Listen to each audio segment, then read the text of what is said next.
عليكم ورحمة الله وبركاته. مساء الفل ومساء الجمال. معاكم الحتومة الرايق 60 سنة. الأكل الصحي كالعادة بقول لكم دايما بعمل وجبة واحدة في اليوم.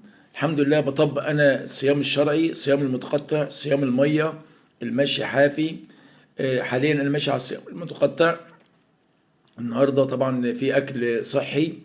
باكل وجبة واحدة صيام المتقطع في اليوم، هي دي الوجبة الأولى اللي باكلها، وبعد كده ما باكلش. طبعا قبل الأكل بساعة ما بشربش مية، مع الأكل ما بشربش مية، بعد الأكل بساعة ونص ما بشربش مية. الحمد لله داخل على 61 سنة، شباب، طاقة حيوية. بجرب الشيء ده بقالي 21 سنة. دي تجربة شخصية يا جماعة، تجربة شخصية، تجربة شخصية لازم توصل. أنا ولا مش دكتور ولا يعني دارس ولا متخصص، انا بقول تجربه شخصيه، يا ريت توصل يا جماعه. معاكم هنا انا عامل النهارده مسقعه، بتنجان، سلطه، 3 بيضات، خس، فاكهه قدامك اهو، برتقال وتفاح وموز وكمثرى، مكسرات، تمر، 5 تمرات.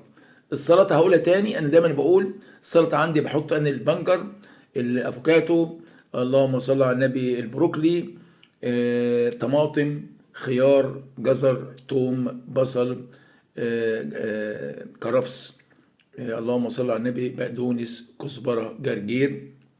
بحط البهارات، سمسم، حبة البركة، قرفة، زنجبيل، كركم.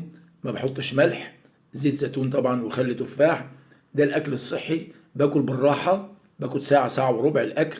ده مهم جدا يا جماعة. تابعوني على القناة يا جماعة، اشتركوا في القناة، وان شاء الله حتومة مشترك في سباق الجري الماراثون 42 كيلو بإذن الله 28/4. ودعواتكم ودعموا القناة يا جماعة مع الشاب المصري 60 سنة، يعني 61 سنة ماشي اهون. ان شاء الله شباب، طاقة وحيوية. مفيش حاجة اسمها شيخوخة، مفيش حاجة اسمها مرض، الحاجات دي كلها وهم.